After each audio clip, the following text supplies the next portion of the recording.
Hey, what's up, guys? All right, got a special treat for you tonight. This is the secret teachings of all ages. I'm not sure if this is Manly P. Hall's understudy that's going to be actually dictating, or if they have Manly actually speaking. But if you don't know who Manly P. Hall is, um, you can look him up on YouTube. He has a lot of good stuff. I'm gonna be putting his stuff up here, the really good stuff, so you can kind of wait for it here. Journey and check out some of his stuff. He goes deep. It's pretty deep. So I think you guys will enjoy it. And I'm just gonna go ahead and get it started. Like always, if there are any ads that I need to fast forward or anything like that, I will. But as you know, I usually have to wait about 5 seconds before I can skip it. So sometimes they go a little bit longer. If they do, don't think I forgot about you. I'm just waiting to see that skip ad button pop up so I can keep it going for you. And that's about it. Hey, don't forget, guys, my Cash App is down in the description box there. Go ahead and send your brother some cash and let me get motivated more to do more and more and more, because I'm like I always say, I'm trying to make my page a place where people can come and grow and laugh and have silly stuff time too. But the real underlying purpose of my page is to enlighten. um so I hope you enjoy this, and I'm gonna go ahead and get this started right now. As soon as I can get everything right, it's always something. You know what I mean? It's always something. Hold on just a second. My phone is trying to do something I don't want it to do, but it's gonna do what I tell it to do. It's better. Just 1 second here. Okay. You guys get your favorite beverage, your tea, your coffee, whatever it is. Get your smoke on. I'm just having me a nice little smoke tonight. I don't drink, so I used to quit about 2.5 years ago. I quit drinking. Never thought I'd be able to do it. And that I wouldn't miss it, you know what I mean? But anyway, let me go ahead and get this started for you guys. And I'm gonna step on out the way. I'm so excited to show you guys this. Of course it starts out with an ad. Let me get this past I chose their here. modular two-seater sofa. All right. There we go. In the spirit, all right, rather enjoy, than the letter guys. of the original author. This is great By to just assuming listen to at night. Go to responsibility only sleep. for the mistakes I'm which gonna may let it appear play for a herein, while, I as hope long to as I escape can. the accusation of plagiarism, This is which something has you can been just put directed on at against nearly night every writer on the subject of and mystical. relax.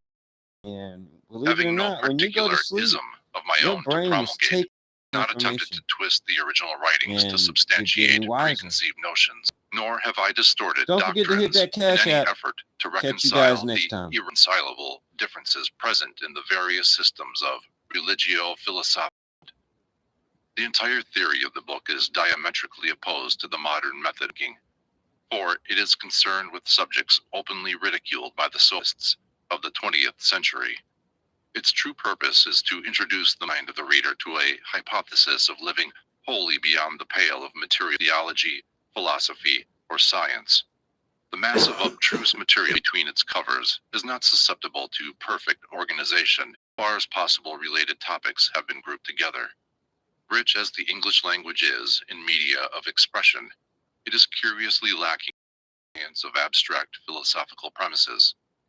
A certain intuitive grasp of the subtler meanings concealed within groups of inadequate words is necessary, therefore, to an understanding of the ancient mystery teachings.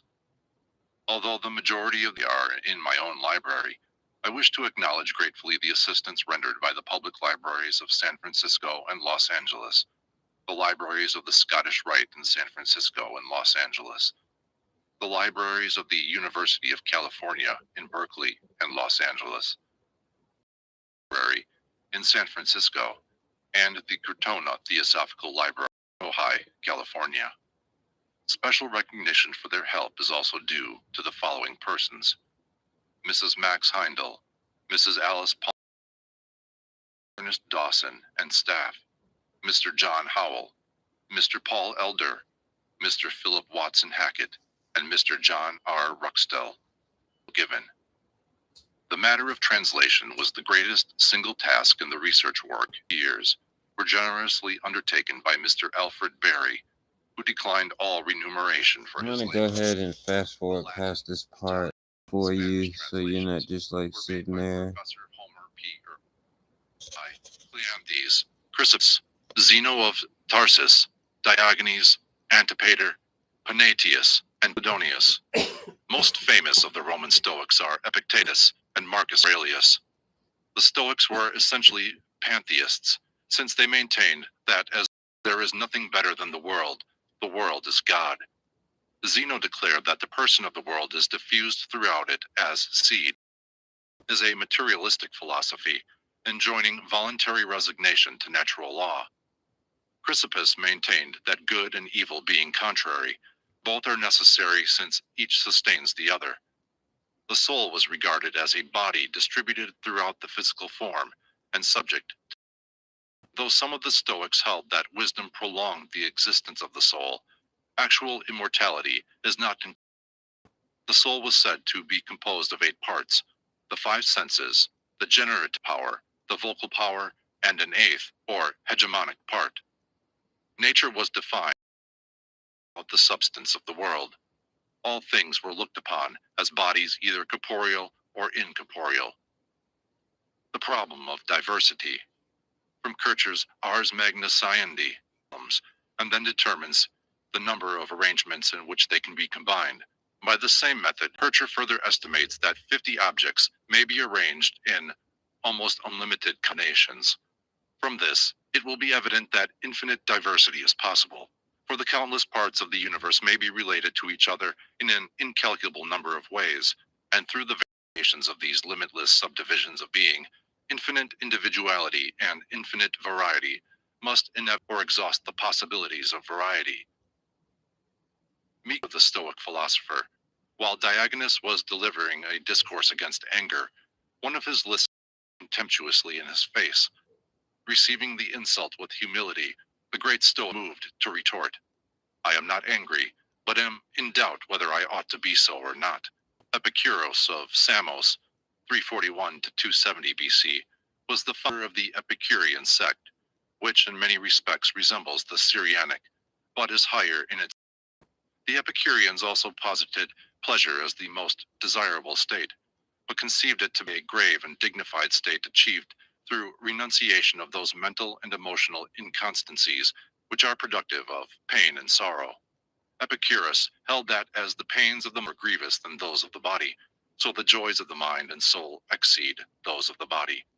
The Syrianics asserted pleasure to be dependent upon action or motion. The Epicureans claimed rest or lack of action to be equally productive of pleasure. Epicurus accepted the philosophy of Democritus concerning the nature of atoms and based his physics upon this theory. The Epicurean philosophy. 1. Sense is never deceived, and therefore every sensation, perception of an appearance is true. 2. Opinion follows upon sense and is superadded to sensation, and capable of truth or falsehood. 3. All opinion attested or not contradicted by the evidence of sense is true. An opinion contradicted or not attested by the evidence of sense is false. Among the Epicureans of note were Metrodorus of Lampsacus, Sidon, and Phaedrus. Eclecticism may be defined as the practice of choosing apparently irreconcilable doctrines from antagonistic schools and constructing therefrom a composite philosophic system in harmony with the convictions of the eclectic himself. Eclecticism can scarcely be considered philosophically sound, for as individual schools arrive at their conclusions by different methods of reading, so the philosophic product of fragments from these schools must necessarily be built upon the foundation of conflicting premises. Eclecticism, accordingly, has been designated the layman's. In the Roman Empire, little thought was devoted to philosophic theory. Consequently, most of its thinkers were of the eclectic type. Cicero is the outstanding example of early eclecticism, for his writings are a veritable potpourri of invaluable fragments from earlier schools of thought. Eclecticism appears to have had its inception at the moment when men first doubted the possibility of discovering ultimate truth. Observing all so-called knowledge to be mere opinion at best, the less studious furthermore concluded that the wiser course to pursue was to accept that which appeared to be the most teachings of any school or individual. From this practice, however, arose a pseudo-broad-mindedness devoid of the element of logic and philosophy. The Neo-Pythagorean school flourished in Alexandria during the first era. Only two names stand out in connection with it: Apollonius of Tyana and Moderatus of Gades. Neo-Pythagoreanism is a link between philosophies and Neoplatonism.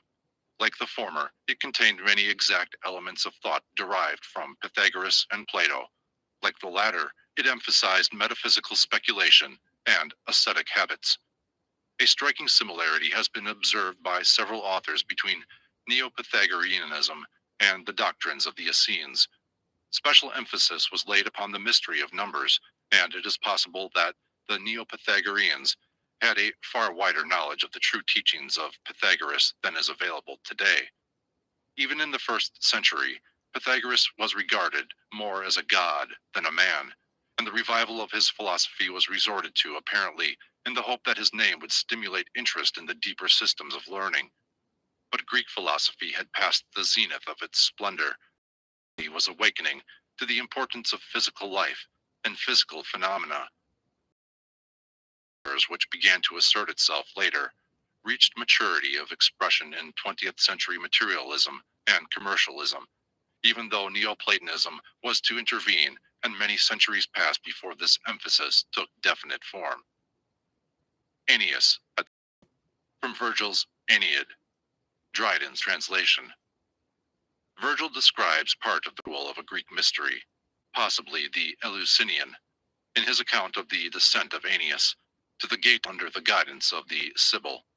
Of that part of the ritual portrayed above, the immortal poet writes, "Full in the midst of this infernal road, an elm displays her dusky arms abroad. The god of sleep there hides his heavy head, and empty dreams on every leaf are spread. Of various forms unnumbered spectres more, centaurs in double shapes, besieged the door. Before the passage horrid Hydra stands, his triple frame, and vain Chimera vomits empty flame. The chief unsheathed his, though seized with sudden fear to force the guard, offering his brandished weapon at their face, had not the Sibyl stopped his eager pace, and told him what those empty forms without bodies and impassive air." Although Ammonius Saccas was long believed to be the founder of Neoplatonism, the school had its true beginning in Plotinus, AD 204-69. Prominent among the Neoplatonists of Alexandria, Syria, Rome, and Athens, Porphyry, Iamblichus, Celastius, the Emperor Julian, Plutarch, and Proclus. Neoplatonism was the supreme effort of decadent pagandom, preserve for posterity its secret or unwritten doctrine. In its teaching, Neoplatonism found its most perfect expression. Neoplatonism was exclusively with the problems of higher metaphysics. It recognized the existence of a secret and all-important doctrine, which from the time of the earliest civilizations had been concealed within the rituals, symbols, and allegory of religions and philosophies. To the mind unacquainted with its fundamental tenets, Neoplatonism may appear to be a mass of speculations interspersed with the extravagant flights of fancy. Such a viewpoint, however, ignores the institutions of the mysteries, secret schools into whose profundities of idealism nearly all of the first philosophers of antiquity were initiated. When the physical body of pagan thought collapsed, an attempt was made to form by instilling new life into it, by the unveiling of its mystical truth. This effort apparently was barren of results. Despite the antagonism, however, between Christianity and Neoplatonism, many basic tenets of the latter accepted by the former and woven into the fabric of patristic philosophy. Briefly described, Neoplatonism is a philosophic code which conceives every physical or concrete body of doctrine to be merely the shell of a spiritual verity, discovered through meditation and certain exercises of a mystic nature. In comparison to the esoteric spiritual truths which they contain, corporeal bodies of religion and philosophy were considered relatively of little value. Likewise, no emphasis was placed upon the material sciences. The term patristic is employed to designate the philosophy of the fathers of the early Christian church. Patristic philosophy is divided into two general epochs, ante-Nicene and post-Nicene. The ante-Nicene period in the main was devoted to attacks upon paganism and to apologies and defenses of Christianity. The entire structure of pagan philosophy was assailed, and the dictates of faith elevated above those of reason. In some were made to reconcile the evident truths of paganism with Christian revelation. Evident among the ante-Nicene fathers were Saint Irenaeus, Clement of Alexandria, and Justin Martyr. In the post-Nicene period, more emphasis was placed upon the philosophy along Platonic and Neoplatonic lines, resulting in the appearance of many strange documents of a lengthy, rambling, and ambiguous nature, nearly all of which were philosophically unsound. The post-Nicene philosophers included Athanasius, Gregory of Nyssa, and Cyril of Alexandria. The patristic school is notable for its emphasis upon the supremacy of man throughout the universe. Man was conceived to be a separate and divine creation, the crowning achievement of deity and an exception to the suzerainty of natural law. To the patristics, it was inconceivable there should ever exist another creature so noble, so fortunate, or so able as man, for whose sole benefit and edification all the kingdoms of nature were primarily created. Patristic philosophy culminated in Augustinianism, which may be best defined as Christian Platonism, opposing the Pelagian Church and its dogmas to a position of absolute infallibility, a position which it successfully maintained. A system of emanationism, interpreting Christianity in terms of Greek, Egyptian, appeared in the later part of the 1st century of the Christian era. Practically all the information extant regarding the Gnostics and their doctrines, stigmatized as heresy by the ante-Nicene church fathers, is derived from the accusations made against them from the writings of Saint Irenaeus. In the 3rd century appeared Manichaeism, a dualistic system of Persian origin, which taught that good and evil were forever for universal supremacy. In Manichaeism, Christ is conceived to be the principle of redeeming good, in contradistinction to the man Jesus, who was viewed as an evil personality. The death of Theus in the 6th century marked the close of the ancient Greek school of philosophy. The 9th century, the new school of scholasticism, which sought to reconcile philosophy with theology. Representative of the main divisions of the scholastic school were the eclecticism of John of Salzburg, of Bernard of Clairvaux and Saint Bonaventura, the rationalism of Peter Abelard, and the pantheistic mysticism of Meister Eckhart. Among the Arabian Aristotelians were Avicenna and Averroes. The zenith of mysticism was reached with the advent of Albertus Magnus and his illustrious disciple, Saint Thomas Aquinas. Thomism, the philosophy of Saint Thomas Aquinas, sometimes referred to as the Christian Aristotle, sought to reconcile the various factions of the scholastic school. Thomism is basically Aristotelian, with the added concept that faith is a projection of reason.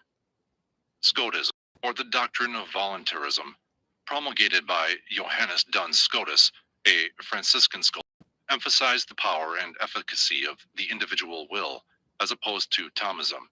The outstanding characteristic of scholasticism was its fanatic effort to cast all European thought in an mold. Eventually, the schoolmen descended to the level of mere wordmongers who picked the words of Aristotle so clean that nothing but the bones remained. It was this decadent school of meaningless verbiage against which Sir Francis bits of irony and which he relegated to the potter's field of discarded notions. The Baconian system of reasoning, whereby facts are arrived at by a process of observation verified by experimentation, cleared the way for the schools of modern science. Bacon was followed by Thomas. What great things you will do in your life or not, that is subject to various realities. Whether you will climb Mount Everest or not, we do not know. Will you run faster than Mr. Boseman in the world or not? We do not know. Because all these things are subject to various realities. But present piece of life is 100% in your hands if you take charge of it. This much you must do. For some time his secretary, who held mathematics to be the only exact science and thought to be a mathematical process. Hobbes declared matter to be the only reality, and scientific investigation to be limited to the study of bodies, the phenomena relative to their probable causes, and the consequences which flow from them under every variety of circumstance. Hobbes laid special stress upon the significance of words, declaring understanding to be the faculty of perceiving the relationship between words and the object which they stand. Having broken away from the scholastic and theological schools, Reformation or modern philosophy experienced a most prolific growth among many diverse lines. According to humanism, man is the measure of all things. Rationalism makes the reasoning faculties the basis of all knowledge. Political philosophy holds that man must comprehend his natural, social, and national privileges. Empiricism declares that alone to be true which is demonstrable by experiment or experience. Moralism, the necessity of right conduct as a fundamental philosophic tenet. Idealism assumes the realities of the universe to be superphysical, either mental or psychical. Realism, the reverse, and phenomenalism restricts knowledge to facts or events which can be scientifically or explained. The most recent developments in the field of philosophic thought are behavior neorealism. The former estimates the intrinsic characteristics through an analysis. The latter may be summed up as the total extinction of idealism. Baruch de Spinoza, the eminent Dutch philosopher, conceived God to be a sense absolutely self-existent and needing no other conception besides itself to render it complete and intelligible. The nature of this being was held by Spinoza to be comprehensible only through its attributes, which are extension and thought. These combine to form an endless variety of aspects or modes. The mind of man is one of infinite thought, the body of man one of the modes of infinite extension. Through reason, man is enabled to elevate himself above the illusionary worlds and find eternal repose in perfect union with the divine essence. Spinoza, it has been said, deprived God of all personality, making deity with the universe. German philosophy had its inception with Gottfried Wilhelm von Leibniz, whose theories are permeated with the qualities of optimism and idealism. Leibniz's criteria of sufficient reason revealed to him the insufficiency of Descartes' theory of extension, and he therefore concluded that substance itself contained an inherent power in the form of an incalculable number of separate and all sufficient units. Matter, reduced to its ultimate particles, ceases to exist as a substantial body, being resolved into a mass of immaterial ideas or metaphysical units of power. The term monad. Thus the universally through the objectification of innate active qualities. All things are conceived as consisting of single monads of varying magnitudes or of existences. God is the first and greatest monad. The spirit of man is an awakened monad in contradistinction to the lower kingdoms, whose governing monad powers are in a semi-dormant state. The Ptolemaic scheme of the universe. From an old print, courtesy of Carl Oscar Borg. In ridiculing the geocentric system of astronomy expounded by Claudius Ptolemy, modern astronomers have overlooked the philosophic key to the Ptolemaic system. The universe of Ptolemy is a diagrammatic representation of the relationships existing between the various creature, and is not concerned with astronomy as that science is now comprehended. Planets. These zodiacs represent the three planets are the governors of the world, and the four elemental spheres in the center represent the physical constitution of both man and the universe, furs having no relation to those recognized by modern astronomers. In Wolffian school, Immanuel Kant, like Locke, dedicated of the powers and limits of human understanding. The result was his critical philosophy, embracing the critique of pure reason, the critique of practical reason, and the critique of judgment. Dr. W. sums up Kant's philosophy in the concise statement that he rescued mind from matter. The mind Kant conceived to be the selector and coordinates grouping themselves about some external object. In the classification of senses and ideas, the mind employs certain categories of sense, time, and space, of understanding, quality, relation, modality, and causation, and the unity of appreciation. Being subject to mathematical laws, time and space practical that while the nature of noumenon could never be comprehended by the reason, the fact of morality necessary postulates, free will, immortality, and God. In the critique of judgment, Kant demonstrates the union of the noumenon and the phenomenon. German super-intellectualism is the outgrowth of an overemphasis of Kant's supremacy of the mind over sensation and thought.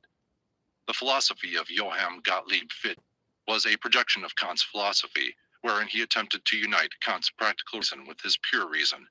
Fichte held that the known is merely the contents of the consciousness of the knower, and that nothing can exist to the knower until it becomes part of those contents.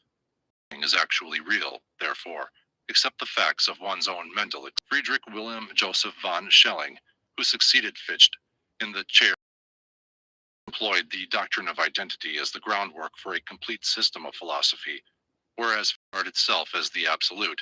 Von Schelling conceived infinite and eternal mind to be the all-pervading cause. Realization of the absolute is made possible by the intellectual intuition, which, being a superior or is able to dissociate itself from both subject and object. Kant's categories of space and time, von Schelling conceived to be positive and negative respectively, and material existence the result of the reciprocal action of these two expressions. Von Schelling also held that the absolute in its process of self-development, a rhythm consisting of three movements. The first, a reflective movement, is the infinite to embody itself in the finite. The second, that of subsumption, is the attempt to return to the infinite after involvement in the finite. The third, that of reason, is the neutral. Two former movements are blended. George Wilhelm Friedrich Hegel considered the intellectual intuition of von Schelling to be philosophically unsound, and hence turned his attention to a system of philosophy based upon pure logic. Of Hegel, it has been said that he began with nothing, and showed with logical precision how everything had proceeded from it in logical order. Hegel elevated logic to a position of supreme importance, in fact, as a quality of the absolute itself. God, he conceived to be a process of unfolding, which never attains to the condition of unfoldment. Thought is without either beginning or end. Hegel further believed that all things owe their existence to their each other, through whose combinations new elements are produced, as the divine mind is an eternal process of thought, the very foundation of theism, and his philosophy limits immortality to the overflowing deity. Evolution is consequently the never-ending flow of divine consciousness out of itself. All creation, though continually moving, never arrives at any state other than that of ceaseless flow.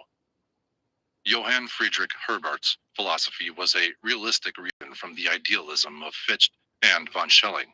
To Herbart, the true basis of philosophy was the great mass of phenomena continually moving through the human mind. Examination of phenomena, however, demonstrates that a great part of it is unreal, at least incapable of supplying the mind with actual truth.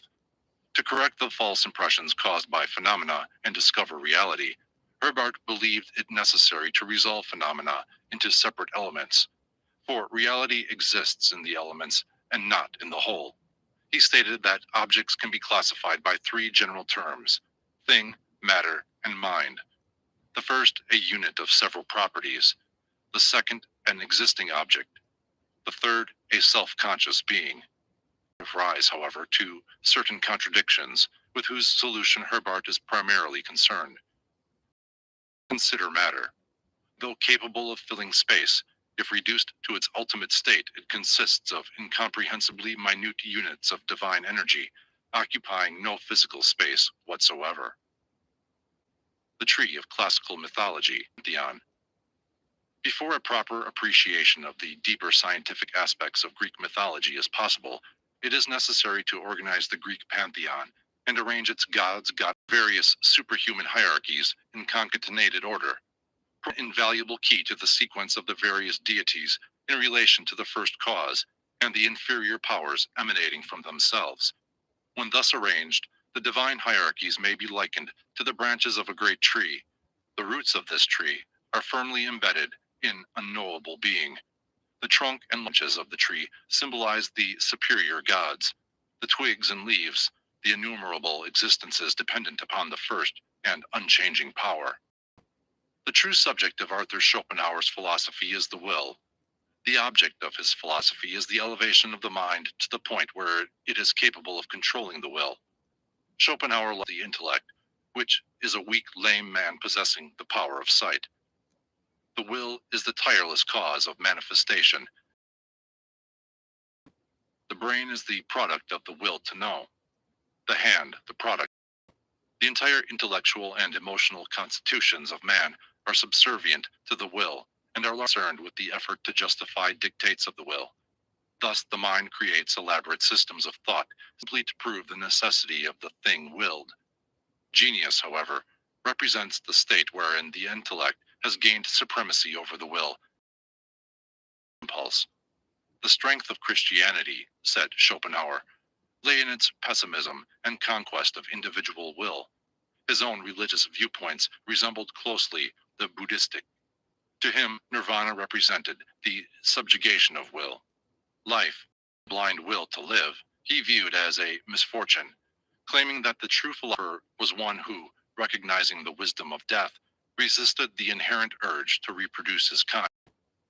Of Friedrich Wilhelm Nietzsche, it has been said that his peculiar contribution to the cause of human was the glad tidings that God had died of pity.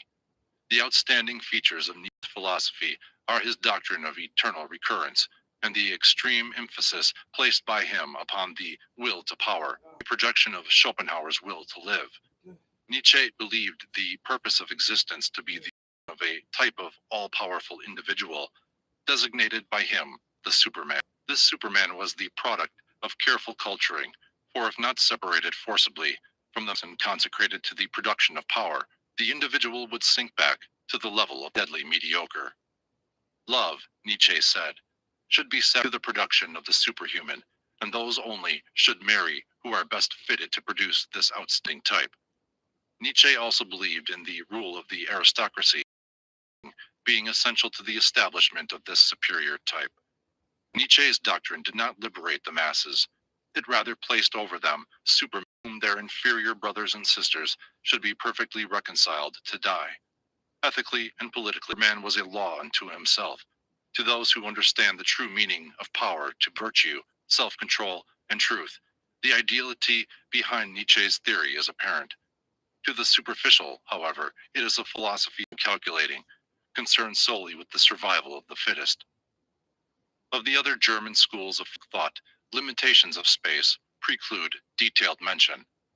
The more recent developments of the German school are Freudianism, called the Einstein theory. The former is a system of psychoanalysis through psychopathic and neurological phenomena. The latter attacks the accuracy of mechanical principles dependent upon the present theory of velocity. René Descartes stands at the head of the French school of philosophy and shares with the honor of founding the systems of modern science and philosophy. As illusions upon observation of external things, so Descartes founded his philosophy upon observation of internal things. Cartesianism, the philosophy of Descartes, first eliminates all things and then replaces as fundamental those premises without which existence is impossible. Descartes defined an idea as that fills the mind when we conceive a thing. The truth of an idea must be determined by the criteria of clarity and distinctness. Descartes held that a clear and distinct idea must be true. Descartes has the distinction of also evolving his own philosophy without recourse to authority. His conclusions are built up from the simplest of premises and grow in complexity as the structure of his philosophy takes form. The philosophy of Auguste Comte is based upon the theory that human intellect develops through three stages. The first and lowest stage is theological, the second metaphysical, and the third and highest. Thus, theology and metaphysics are the feeble intellectual efforts of humanity's child mind, and positivism is the mental expression of the adult intellect. In his Course de Philosophie Positive, Comte writes, "In the final, the positive state, the mind has given over the vain search after absolute notions, the origin and destination of the universe, and the causes of phenomena, and applies itself to the study of their laws. Variable relations of succession and resemblance, reasoning and observation combined are the means of this knowledge." Comte's theory as an enormous system of materialism. According to Comte, it was formerly said that the heavens declare the glory of God, but only recount the glory of Newton and Laplace. Among the French schools of philosophy are traditionalism, often applied to Christianity, which esteems tradition as the proper foundation for philosophy; the sociological school, which regards humanity as one vast; the encyclopedists, whose efforts to classify knowledge according to the Baconian system revolutionized European thought; Voltaireism, which assailed the divine origin of the Christian, adopted an attitude of extreme skepticism toward all matters pertaining to theology; and neocriticism of the doctrines of Immanuel Kant. Henri Bergson, the intuitionalist, undoubtedly the greatest living French philosopher, presents aided upon the premise of creative evolution. His rapid rise to popularity is due to his appeal to the future, which rebel against the hopelessness and helplessness of materialistic science and realist philosophy. Bergson sees God as life continually struggling against the limitations of matter. He even conceives the possible victory of life over matter, and in time, the annihilation of death. Applying the Baconian method to the mind, John, the great English philosopher, declared that everything which passes through the mind is a legit of mental philosophy, and that these mental phenomena are as real and valid as the objects of any other science. In his investigations of the phenomena, Locke departed from the Baconian requirement that it was first necessary to make a natural history of facts. The mind was regarded by Locke to be blank until experience is inscribed upon it. Thus, the mind is built up of reflection. The soul, Locke believed to be incapable of apprehension of deity, and man's realization or cognition of God to be merely an inference of the reasoning faculty. David Hume was the most enthusiastic and also the most powerful of the disciples of Locke. Attacking Locke's sincerity, Bishop George Berkeley substituted for it a philosophy founded on Locke's fundamental premises, but which he developed as a system of idealism. Berkeley held that ideas are the real objects of knowledge. He declared it impossible to adduce proof that sensations are occasioned by material objects. He also attempted to prove that matter has no existence. Berkeleyanism holds that the universe is permeated and governed by mind. The existence of material objects is merely a mental condition, and the objects themselves may well be fabrications of the mind. At the same time, Berkeley considered it worse than insanity to question the accuracy of perceptions, for if the power of the perceptive faculties be questioned, man is reduced to a creature incapable of estimating or realizing anything whatsoever. In the associationalism of Hartley and Hume was advanced the theory that the association of ideas is the fundamental principle of psychology, and the explanation. Hartley held that if a sensation be repeated several times, there is a tendency towards its spontaneous repetition, which may be awakened by association, causing the original reaction be absent.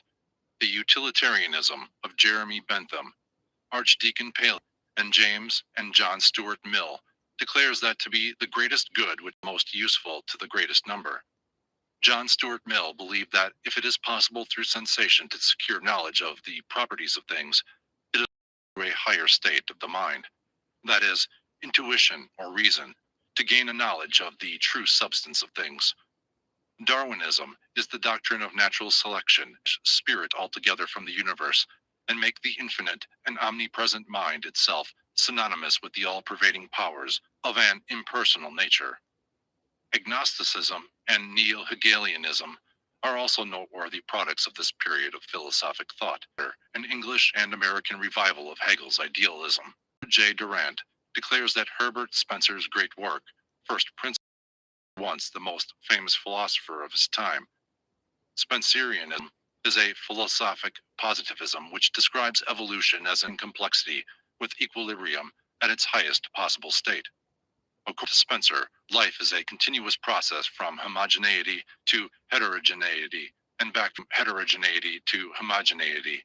Life also involves the continual adjustment of internal relations to external relations. Most famous of all Spencer's aphorisms is his definition of deity. God is infinite intelligence, infinitely diversified through infinite time and infinite space, manifesting through an infinitude of ever-evolving individualities. The universality of the law of evolution was emphasized by who applied it not only to the form, but also to the intelligence behind the form. In every fundamental tendency of unfoldment, from simplicity to complexity. When the point of equilibrium is reached, it is always followed by that process of dissolution. According to Spencer, however, disintegration took place only that reintegration might follow upon a. The chief position in the Italian school of philosophy should be Giordano Bruno, who, after enthusiastically accepting Copernicus's theory that the center of the solar system, declared the sun to be a star, and all the stars to be suns. In Bruno's time, the earth was regarded as the center of all creation. Consequently, when he thus relegated the world to a corner in space, the effect was cataclysmic. For the heresy of affirming a multiplicity of universes, and conceiving cosmos to be so vast that no single creed could fill it, Bruno paid the forfeit of his life. The Trinity, from Hone's Ancient Mysteries described. In an effort to set forth an appropriate figure, the Christian doctrine of the Trinity, it was necessary to devise an image in which persons, Father, Son, and Holy Ghost, were separate and yet one. In different parts of Europe may be seen figures similar to the above, wherein three faces are united in one head. This is a legitimate for to those able to realize the sacred significance of the threefold head, great mystery is revealed. However, in the presence of such applications of symbology in Christian art, it is proper to consider the philosophers of other faiths as benighted if, like the Hindus, they had faced Brahma, or, like the Romans, a two-faced Janus. Vicoism is a philosophy based upon the conclusions of Giovanni Battista Vico, who held that God controls his world, not miraculously, but through natural law. The laws by which men rule themselves, Vico declared, force within mankind, which is en rapport with the law of the deity. Hence, material law is of divine origin and reflects the dictates of the spiritual father. The philosophy of ontology Vincenzo Gioberti, generally considered more as a theologian than a philosopher, posits God as the only being, origin of all knowledge, knowledge being identical with deity itself. God is consequently called being. All important of modern Italian philosophers is Benedetto Croce, a Hegelian idealist. Croce conceives ideas to be the only reality. He is anti-logical in his viewpoints, does not believe in the immortality of the soul, and seeks to substitute ethics and aesthetics for religion. Among other branches of Italian philosophy should be mentioned sensism, or sensationalism, which posits the sense perceptions as the sole channels for the perception of knowledge, criticism, or the philosophy of accurate judgment, and neo-scholasticism, which is a revival of Thomism. Two outstanding schools of American philosophy are transcendentalism and pragmatism. Transcendentalism, exemplified in the writings of Ralph Waldo Emerson, emphasizes the power of the transcendental over the physical. Many of Emerson's writings show pronounced Oriental influence, particularly his essays on the Oversoul and the Law of Compensation. The theory of pragmatism, while not original with Professor William James, owes its popularity as a philosophic tenet to his efforts. Pragmatism may be defined as the doctrine that the meaning and nature of things are to be discovered from consideration of their consequences. The true, according to James, is only an expedient in the way of our thinking, just as the right is only an his pragmatism. John Dewey, the instrumentalist who applies the attitude to all the aims of life, should be considered a commentator of James. To growth and change are limitless, and no ultimates are postulated. The long residence in America of George Santayana warrants the ranks of American philosophers, defending himself with the shield of skepticism alike from the illusions of the senses and the cumulative errors of the ages. Santayana seeks to lead mankind into a more apprehending state of life of reason. In addition to the authorities already quoted, in the preparation of the foregoing abstract of the main branches of philosophic thought, the present writer has had recourse to Stanley's History of Philosophy, Morales, an historical and critical view of the speculative philosophy of Europe in the 19th. Singer's Modern Thinkers and Present Problems, Rand's Modern Classical Philosophers, Windelband's History of Philosophy, Perry's Present Philosophical Tendencies, Hamilton's Lectures on Metaphysics and Logic, and Durant's The Story of Philosophy. Traced the more or less sequential development of philosophic speculation from Thales to Bergson, it is now in order to direct the reader's attention to the elements leading to and the circumstances attendant upon the genesis of philosophic thinking. Although the Hellenes proved themselves responsive to the disciplines of philosophy, this science of sciences should not be considered.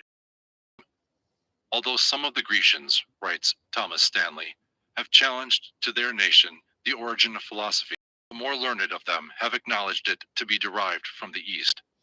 The magnificent institutions of Hindu, Chaldean, and Egyptian learning must be recognized as the actual source of Greek wisdom. The last was patterned after the shadow cast by the sanctuaries of Ellora, and Memphis upon the thought substance of a primitive people. Thales, Pythagoras, and Plato, in their philosophic wanderings, contacted many distant cults and brought back the lore of Egypt and the inscrutable Orient. From indisputable facts such as these, it is evident that philosophy emerged from the religious mysteries of antiquity, not being separated from religion until after the decay of the mysteries. Hence, he who would fathom the depths of philosophic thought must familiarize himself with the teachings of those initiated priests designated as the first custodians of divine revelation. The mysteries claim to be the guardians of a transcendental knowledge so profound as to be incomprehensible save to the most exalted intellect, and so potent as to be revealed with safety only to those in whom personal ambition was dead, and who had consecrated their lives to the unselfish service of humanity. Both the dignity of these sacred institutions and the validity of their claim to possession of universal wisdom are attested by the most illustrious philosophers of antiquity, who were themselves initiated into the profundities of the secret doctrine, and who bore witness to its efficacy.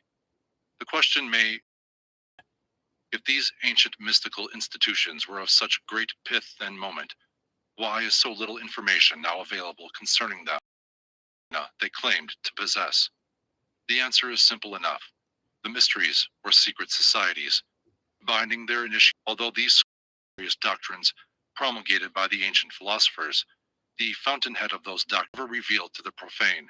Furthermore, in the lapse of time, the teachings became so inextricable with the names of their disseminators that the actual but recondite source, the mysteries, came to be wholly ignored. Symbolism is the language of the mysteries. In fact, it is the language not only of mysticism and philosophy, but of all nature, for every law and power active in universal procedure is manifested to the of man through the medium of symbol. Every form existing in the diversified sphere of being is symbolic of the divine activity by which it is produced. By saying to each other those thoughts which transcend the limitations of language, reject received dialects as inadequate and unworthy to perpetuate divine ideas, the mysteries thus chose symbolism as a far more ingenious and ideal method of preserving their transcendental. A single figure, a symbol may both reveal and conceal, for to the wise, the subject of the symbol is obvious, while to the ignorant, well. Hence, he who seeks to unveil the secret doctrine of antiquity, not upon the open pages of books which might fall into the hands of the unworthy, but in the place where it was originally conceived of antiquity.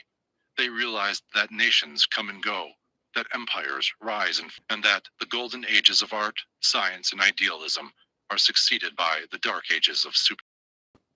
With the needs of posterity foremost in mind, The sages of old went to inconceivable extremes to that their knowledge should be preserved. They engraved it and concealed it within the measurements of colossal images, each of which was a geometric marvel. Their knowledge of chemistry and mathematics they hid within mythologies the ignorant would perpetuate, or in the spans and arches of their temples, which time has not entirely rated. They wrote in characters that neither the vandalism of men nor the ruthlessness of the elements completely efface.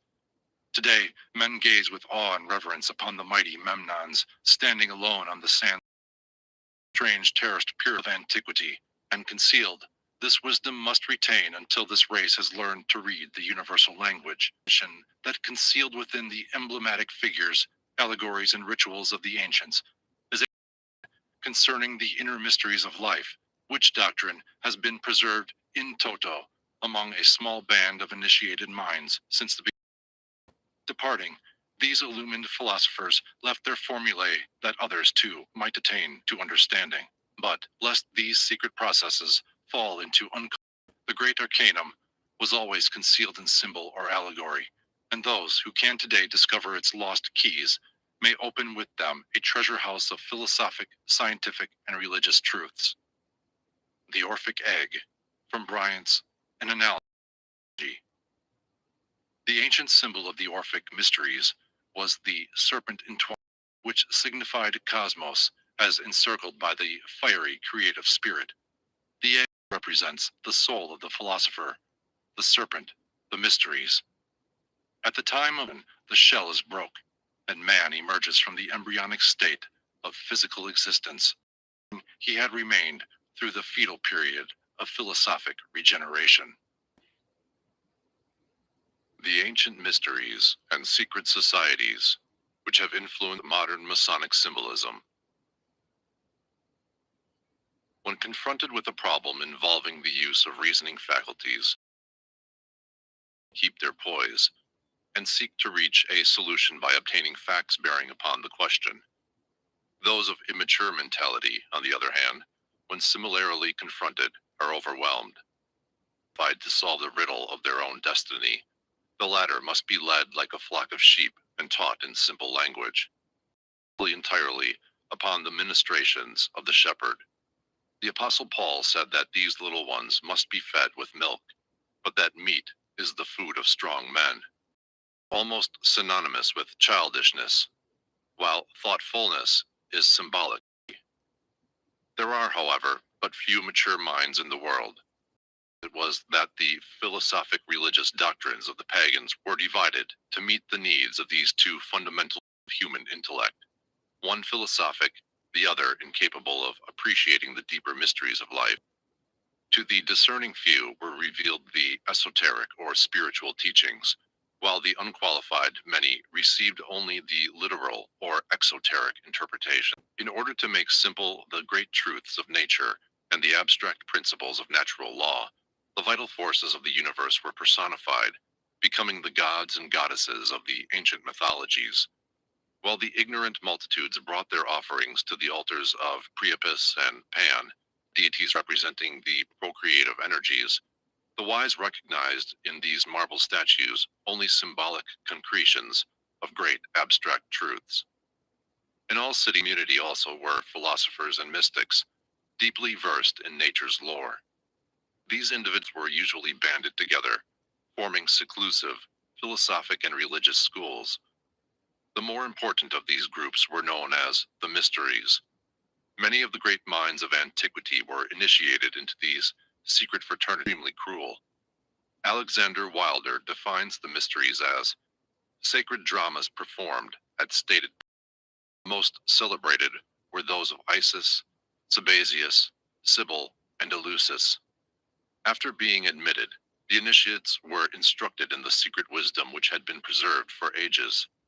Plato, an initiate of one of these sacred orders, was severe because in his writings he revealed to the public many of the secret philosophic printers. Every pagan nation had, and has, not only its state religion, but another into which the philosophic elect alone have gained entrance. Many of these ancient cults vanished earth without revealing their secrets, but a few have survived the test of the ages, and their mysterious symbols are still preserved. Much of the ritualism of Freemasonry is based on the trials to which candidates were subjected by the ancient hierophants before the keys of wisdom were entrusted to them.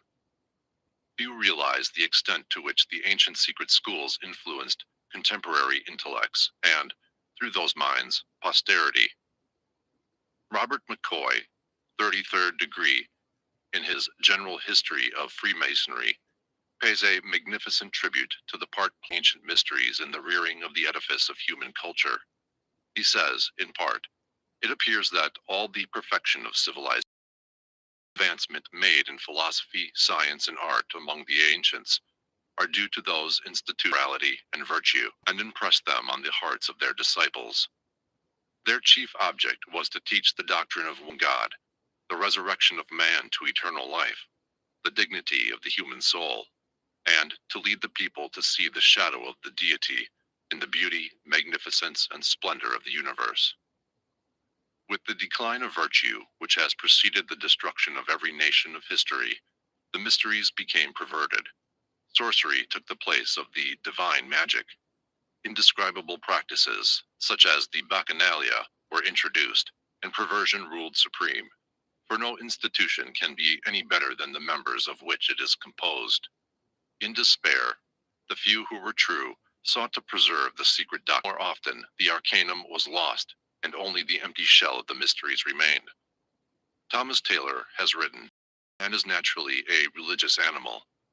From the earliest dawning of his consciousness, man has worshipped and revered things as symbolic of the invisible, omnipresent, indescribable thing, concerning which he could discover practically nothing.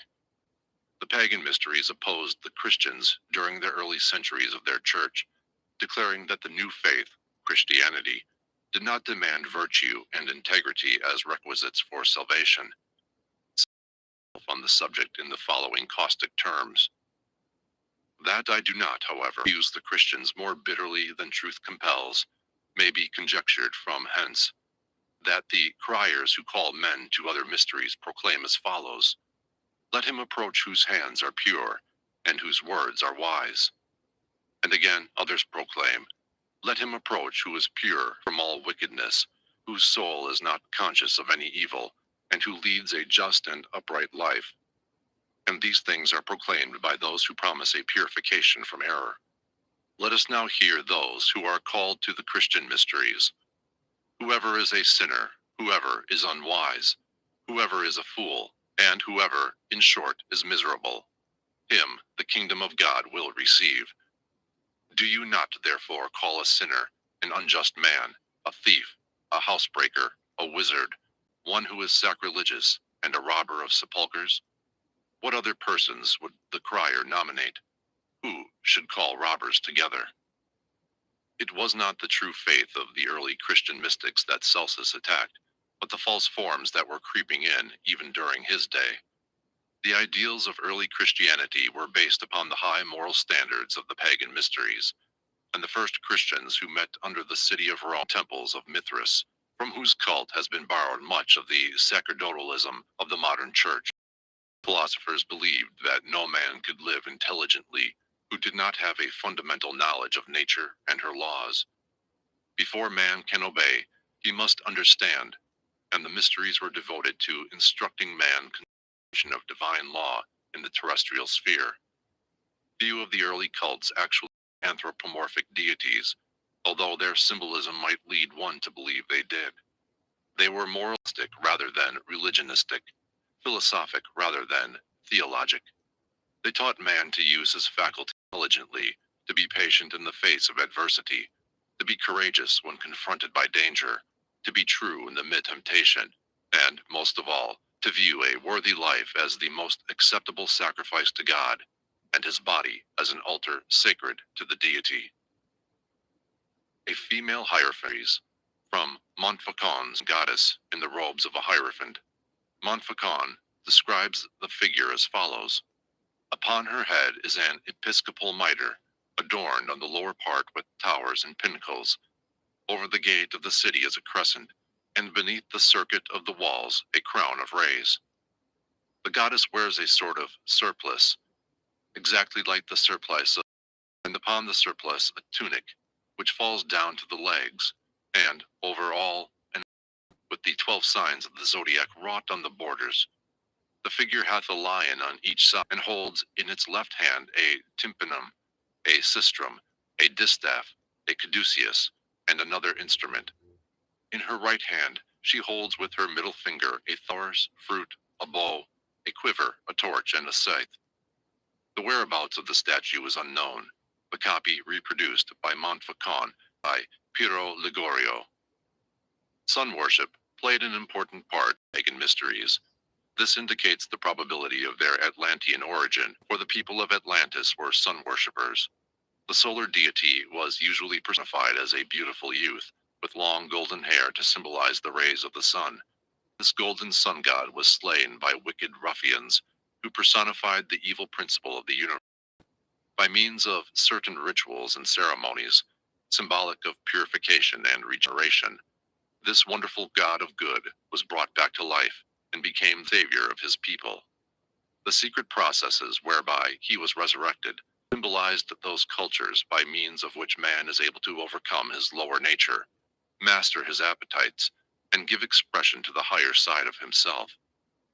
The mysteries were organized, enabling human creature to reawaken the spiritual powers which, surrounded by the flaming ring of lust and degeneracy, lay asleep within his soul. In other words, man was offered a way by which he could regain his lost estate. In the ancient world, nearly all the secret societies were philosophic and religious, chiefly religious and political, although a few philosophic are largely political or fraternal, although in a few of them, as in Masonry, the ancient religious still survive. Space prohibits a detailed discussion of the secret schools. There were literally schools in all parts of the Eastern and Western worlds. Some, such as those of Pythagoras and the Hermetists, show a decided Oriental influence, while the Rosicrucians, according to their own proclamations, gained much of their wisdom from Arabia. Although the mystery schools are usually associated with civilization, there is evidence that the most uncivilized times had a knowledge of them. Natives of distant lands, many in the lowest forms of savagery, have mystic rituals and secret practices which are of a decided Masonic tinge. Druidic mysteries of Britain and Gaul. The original and primitive inhabitants of Britain, period, revived and reformed their national institutes. Their priest, or instructor, had hitherto been simply named Geod, but it was considered to have become necessary to divide this office between their priest and another whose influence would be more limited. From henceforth, the former became Druid, or superior instructor, and the latter, Goed, Orvid, Ovate, subordinate instructor, and both went by the general name Baird, or bards, or teachers of wisdom. As the system matured, the bardic order consisted of three classes: the Druids, Baird Brant, or privileged bards, and Ovates. See Samuel Merrick and Charles Smith, The Costume of the Original. The origin of the word Druid is under dispute. Max Mueller believes that, like the Irish word druid, it means the fact that the forest gods and tree deities of the Greeks were called dryads. Some believe it to be of Teutonic origin, others ascribe it to the Welsh, or trace it to the Gaelic druid, which means a wise man or a sorcerer. In Sanskrit, the word dru means timber. At the time of the Roman conquest, the Druids were thoroughly ensconced in Britain and Gaul, and there were instances in which armies, about to attack each other, sheathed their swords when ordered to do so by the white-robed Druids. No undertaking of great importance was scattered without assistance of these patriarchs, who stood as mediators between the gods and men. Is deservedly credited with having had a deep understanding of nature and her law. Encyclopedia Britannica states that geography, physical science, natural theology, astrology were their favorite studies. The Druids had a fundamental knowledge of medicine, especially the use of herbs and simples. Crude also have been found in England and Ireland, an odd yard for the growing of certain herbs necessary to. Levy, the celebrated transcendentalist, makes the following significant statement. The Druids were priests and physicians, curing by magnetism and charging amulets with their influence. Their universal remedies were mistletoe and serpent's eggs, because these substances attract the astral light in a special manner.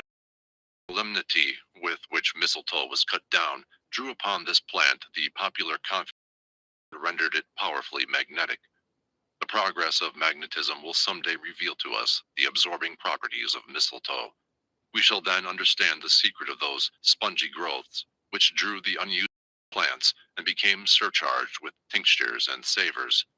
Mushrooms, truffles, gall on trees, and the different kinds of mistletoe will be employed with understanding by a medical science, which will be new. But one must not move quicker than science, which recedes that it may advance. See the history of magic. Not only was the mistletoe sacred as universal medicine or panacea, but also because of the fact upon the oak tree. Through the symbol of the oak, the Druids worshipped the supreme deity. Therefore, anything growing upon that tree was sacred to him. At certain seasons, according to the positions of the sun, moon, and stars, the archdruid climbed the oak tree and cut the mistletoe with a golden sickle consecrated for that service. The parasitic growth was caught in white cloths provided for the purpose, lest it touch the earth and be polluted by terrestrial vibrations, usually a sacrifice. The Druids were initiates of a secret school that existed in their midst, which closely resembled the Bacchic and Eleusinian mysteries of Greece or the rites of Isis and Osiris, is justly designated the Druidic mysteries. Concerning the secret wisdom that the Druids claimed to possess. Their secret teachings were never written, communicated orally to specially prepared candidates. Robert Brown, 32nd degree, is of the opinion that the British priests secured Tyrian and Phoenician navigators who, thousands of years before the Christian era, established colonies in Britain and Gaul while searching for tin. Thomas Maurice, in his Indian Antiquities, discourses at length on Phoenician, Carthaginian, and Greek expeditions to the British Isles for the purpose of procuring tin. Others, the mysteries as celebrated by the Druids, were of Oriental origin, possibly Buddhistic. The proximity of the British Isles to the may account for the sun worship which plays an important part in the rituals of Druidism. According to Artemidorus, Ceres and Persephone were worshipped on an island close to Britain, with rites and ceremonies similar to those of Samothrace. There is no doubt that the Druidic pantheon includes a large number of gods. This greatly amazed Caesar during his conquest of Britain and Gaul, and caused him to affirm he adored Mercury, Apollo, Mars, and Jupiter in a manner similar to the Latin countries. It is almost certain that the Druidic mysteries were not indigenous to Britain or Gaul, from one of the more ancient civilizations. The school of the Druids was divided into three distinct parts, and the secret teachings embodied therein are practically the same as the mysteries concealed allegories of Blue Lodge masonry. The lowest of the three divisions was that of Ovate, Ovid. This was an honorary degree, requiring no special purification or preparation. The Ovates dressed in green, the Druidic color of learning, astronomy, poetry if possible, and sometimes music. Ovate was an individual admitted to the Druidic order because of his general excellence and superior knowledge concerning the problems of life. The second division was that of the bard, Baird. Its members were robed in sky blue to represent, and to them was assigned the labor of memorizing, at least in part, the 20,000 verses of Druidic sacred poetry. They were often pictured with the primitive British having as many strings as there were ribs on one side of the human body. These bards were often chosen as teachers of candidates seeking entrance into the Druidic. Wore striped robes of blue, green, and white, these being the three sacred colors of the Druidic order. The third division was that of Druid, Derwidon. Their labor was to minister to the religious needs of the people. To reach this dignity, it must first become a barred brand. The Druids always dressed in white, symbolic of their purity, and the color used by them to symbolize the sun. In order to reach the exalted position of Archdruid, or spiritual head of the organization, it was necessary to pass through the 6 successive degrees of the Druidic order. The members of the different degrees were differentiated by the colors of their sashes, for all of them wore robes of Archdruid was hereditary, descending from father to son, but it is more probable that the honor by ballot election Druidic degrees of Anglesey and the other on the Isle of Man. Presumably, there were others in Gaul. These dignitaries generally carried golden scepters and were crowned with wreaths of oak leaves, symbolic of their authority. The younger members of the Druidic order were clean-shaven and modestly dressed, but the more aged had long gray beards and wore magnificent ornaments. The educational system of the Druids in Britain was superior to that of their colleagues on the continent. Many of the Gallic youths were sent to the Druidic colleges in Britain for their philosophical instruction and training. The Archdruid, in his ceremony, welcomes ancient Cymric medicine. The most striking adornment of the Archdruid was the Ioden Moran, or breastplate of judgment, which possessed the mysterious power of any who made an untrue statement while wearing it. Godfrey Higgins states that this was put on the necks of witnesses to test the veracity of their evidence. The Druidic Tia Anguinum, its front embossed with a number of points to represent, indicated that the priest was a personification of the rising sun. On the front of his belt, the Druid wore the Liath Measikith, a magic brooch or buckle, in the center of which was a large white stone, attributed the power of drawing the fire of the gods down from heaven at the priest's command. The specially cut stone was a burning glass by which the sun's rays were concentrated to light the altar fires. It also had other symbolic implements, such as the peculiarly shaped golden sickle they cut the mistletoe from the oak, and the cornon, or scepter, in the form of a crescent, symbolic of the 6th day of the increased moon, and also of the Ark of Noah. An early initiate of the Druidic mysteries, admission to their midnight ceremony was gained by means of a glass boat called Gwar Gwydrin. This boat symbolized the moon, which, floating upon the waters of eternity, preserved the seeds of living creatures within its boat-like crescent. Eliphas Levi states that the Druids lived in strict abstinence, studied the natural sciences, preserved the deepest secrecy, and admitted new members only after long probation. Although celibacy was not demanded, many of the Druids retired from the world and lived as recluses in caves, stone houses, or in little shacks built in the depths of a forest. Here they prayed and meditated, needing only to perform their religious duties. James Freeman Clarke, in his 10 Great Religions, describes the belief of the Druids as follows. The Druids believed in 3 worlds and in transmigration from one to the other. In a world of which happiness predominated, a world below of misery, and this present state. This transmigration was to punish and reward, and also to purify the soul. In the present world, said they, good and evil are so exactly balanced that man has the utmost freedom and is able to choose or reject either. The Welsh triads tell us there are 3 objects of metempsychosis: to collect into the soul the properties of all being, to acquire all things, and to get power to conquer evil.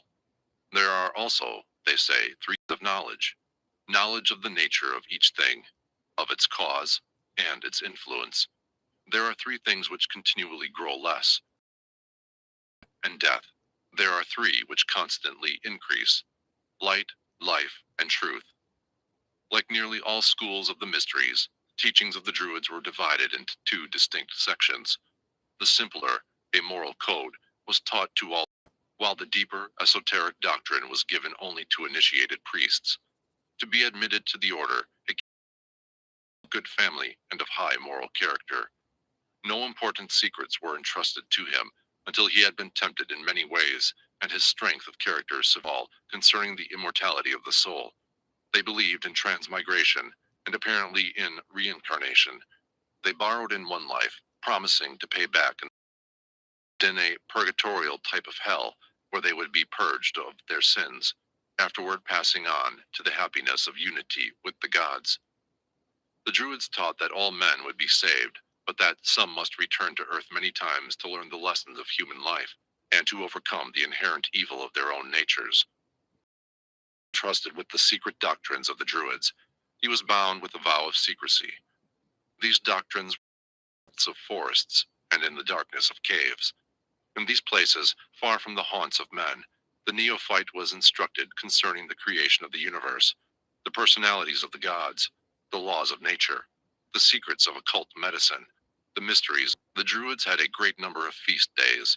The new and full moon and the 6th day of them were sacred periods. It is believed that initiations took place only at the 2 solstices and 2 equinoxes. At dawn of the 25th day of December, the birth of the sun god was celebrated. The secret teachings of the Druids are said by some to be tinctured with Pythagorean philosophy. The Druids had a Madonna, or Virgin Mother, with a child in her arms, who was sacred to their mysteries, and their sun god was resurrected at the time of corresponding to that which modern Christians celebrate Easter. Both the cross and the serpent were sacred, who made the former by cutting off all the branches of an oak tree and fastening one of them to the main trunk in the form T. This oaken cross became symbolic of their superior deity. They also worshipped the sun, moon, and stars. The moon received their special. Caesar stated that Mercury was one of the chief deities of the Gauls. The Druids are believed to have worshipped Mercury under the similitude of a stone cube. They had great veneration for the nature spirits, fairies, gnomes, and undines of the forests and rivers, to whom many offerings were made. Describing the temples of the Druids, Charles Heckthorne, in The Secret Societies of All Ages and Countries, says, "Their temples, wherein the sacred fire was preserved, were generally situate on eminences, and in dense groves of oak, and assumed various forms. Circular, because a circle was the emblem of the allusion to the or, according to others, our first parents. Serpentine, Druidic Osiris. Cruciform, because a cross is an emblem of regeneration. Or winged, to represent the spirit. Their chief deities were reducible to 2, a male and a female, the great father and mother, Hu and Saradwin, distinguished by the same characteristics as belonging to Osiris and Isis, Bacchus and Ceres, or any other supreme gods of all being." Godfrey Higgins states that Hu, the mighty, regarded as the first settler of Britain, place which the Welsh triads call the Summer Country, the present site of Constantinople. Albert Pike says that the lost world of Masonry is concealed in the name of the Druid god Hu. The meager information extant concerning the secret initiations of the Druids indicates a decided similarity between their mystery school and the Hu, the sun god, was murdered and, after a number of strange ordeals and mystic rituals, was restored to life. There were 3 degrees of the Druidic mysteries, but few successfully passed them all. The candidate was symbolic of the death of the sun god. The supreme test, however, was being sent in an open boat. While undergoing this ordeal, many lost their lives. Taliesin, in ancients were chosen many of the dignitaries of the British religious and political world. For further details, see Faber's Pagan Idolatry, Albert Pike's Morals and Dogma, and Godfrey Higgins' Celtic Druids. The Rites of Mithras. When the Persian mysteries immigrated into southern Europe, they were quickly assimilated by the Latin mind, especially among the Roman soldiery, and during the Roman wars of conquest, the teachings were carried by the Romans to nearly all parts of Europe. So powerful did the cult of Mithras become that at least one Roman emperor was initiated into the order, which met in caverns under the city of Rome.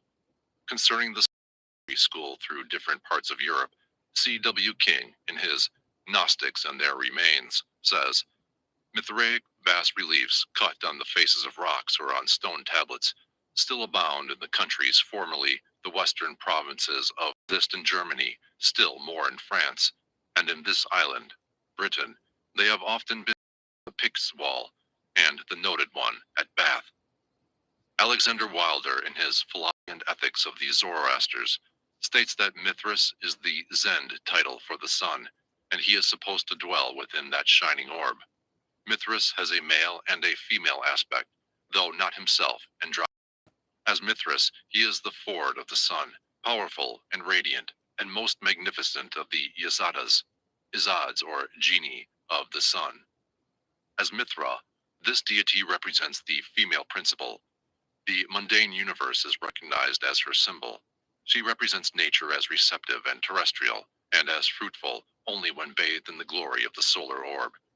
The Mithraic cult is a simplification of the more elaborate teachings of Zarathustra, or Zoroaster, the Persian fire magician. The ground plan of Stonehenge, from Maurice's Indian Antiquities. The Druid temples of places of religious worship were not patterned after those.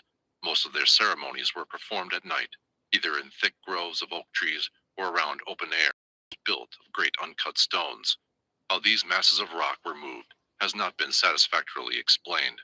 The most famous of their altars, a great stone ring of rocks, is Stonehenge, in southwestern England. This structure, laid out on an astronomical basis, still stands, a wonder of antiquity. According to the Persians, there coexisted in eternity two principles. The first of these, Ahura Mazda, was the spirit of good. From Ormuzd came forth a number of hierarchy of beautiful spirits, angels and archangels. The second of these eternally existing principles was called Ahriman. He was also a pure and beautiful spirit, but he later rebelled against Ormuzd, jealous of his power. This did not occur, however, until after Ormuzd had created light, for previously Ahriman had not been conscious of the existence of Ormuzd. Because of his jealousy and rebellion, Ahriman became the spirit of evil. He individualized a host of destructive creatures to injure Ormuzd. When Ormuzd created the earth, Ahriman to its grosser elements. Whenever Ormuzd did a good deed, Ahriman placed the principle of evil with. At last, when Ormuzd created the human race, Ahriman became incarnate in the lower nature of man, so that in each personality, the spirit of good and the spirit of evil struggle. For 3,000 years, Ormuzd ruled the celestial worlds with light and goodness. Then he created man. For another 3,000 years, he ruled man with wisdom and integrity. Then the power of Ahriman began, and the struggle for the 3,000 years. During the fourth period of 3,000 years, the power of Ahriman will be destroyed. Good will return, evil and death will be vanquished, and at last the spirit of evil will bow humbly before the throne of Ormuzd. While Ormuzd and Ahriman are struggling for control of the human soul, and intelligence stands as mediator between the two. Many authors have noted similarity between Mercury and Mithras, as the chemical mercury acts as a solvent according to alchemists. So Mithras seeks to harmonize the two celestial opposites. There are many points of resemblance between Christianity and the cult of Mithras. One of the reasons for this probably is that the Persian mystics invaded Italy during the 1st century after Christ, and the early history of both cults was closely interwoven. The Encyclopedia Britannica makes the following statement concerning the Mithraic and Christian mystics.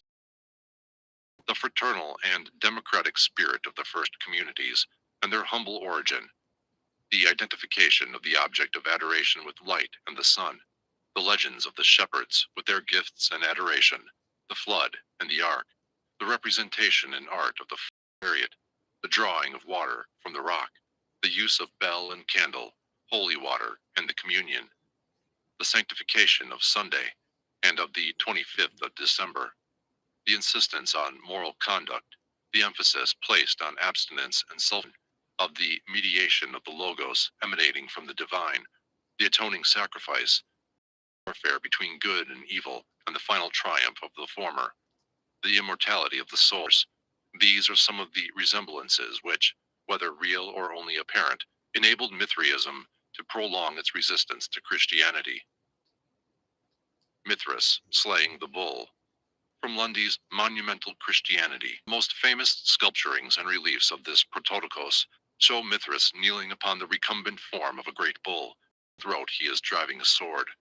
The slaying of the bull signifies that the rays of the sun, symbolized by the sword, reveal at the vernal equinox the vital essences of the earth. The blood of the bull, which, pouring from the wound made by the sun god, fertilized the seeds of dogs, were held sacred to the cult of Mithras, being symbolic of sincerity and trustworthiness.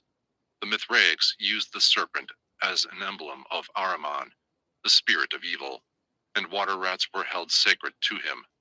The bull is esoterically the constellation of Taurus, the serpent, its opposite in the zodiac, Scorpio. The sun, Mithras, entering into the side of the bull, slays the celestial creature and nourishes the universe with its blood. The rites of Mithras were performed in caves. Porphyry, in his Cave of the or Zoroaster, was the first to consecrate a cave to the worship of God, because a cavern was symbolic of earth, or the lower world of darkness. John P. Lundy, in his Monumental Christianity, described the cave of Mithras as follows. But this cave was adorned with the signs of the zodiac, Cancer and Capricorn. The summer and winter solstices were chiefly as the gates of souls descending into this life, or passing out of it in their ascent to the gods, Cancer being the gate of descent, and Capricorn of ascent. These are the two avenues of the immortals passing up and down from earth to heaven, and from heaven to earth. The so-called Chair of St. Peter in Rome was believed to have been used in one of the pagan mysteries, possibly that of Mithras. Votaries of the Christian mysteries met in the early days of their faith. In Anacletus, Godfrey Higgins writes that in 1662, while cleaning this sacred chair of Bar Jonas, the 12 labors of Hercules were discovered upon it, and that later the French discovered upon the same chair the Mohammedan Confession of Faith, written in Arabic. Initiation into the rites of Mithras, like many other ancient schools of philosophy, apparently consisted of 3 important degrees. Preparation for these degrees consisted of self-purification, the building up of the intellectual powers, and the control of the animal nature. The candidate was given a crown upon the point of a sword, and instructed in the mysteries of Mithras's hidden power. Probably he was taught that the golden crown represented be objectified and unfolded before he could truly glorify Mithras, for Mithras was his own soul. Standing as in the second degree, he was given the armor and purity, and sent into the darkness of subterranean pits to fight the beasts of lust, passion, and in the third degree, he was given a cape, upon which were drawn or woven the signs of the zodiac and other astronomical symbols. After his initiations were over, he was hailed as one who had risen full-fledged member of the order. Who successfully passed the Mithraic initiations were called lions, foreheads with the Egyptian cross. Mithras himself is often pictured with the head of a lion, 2 pairs of wings. Throughout the entire ritual were repeated references to the birth of Mithras as the sun god, his sacrifice for man, his death that men might have eternal life, and lastly, his resurrection and the saving of all humanity by his intercession before Hormuzd. See Heckthorn. While the cult of Mithras did not reach the philosophic heights attained by Zarathustra, its effect upon the civilization of the Western world was far-reaching, for at one time, nearly all Europe inoculated them with her religious principles, and many later institutions have exhibited Mithraic culture. The reference to the lion's paw in the Master Mason's degree have a strong Mithraic tinge and may easily have originated from this cult. A ladder of 7 rungs appears in the Mithraic initiation.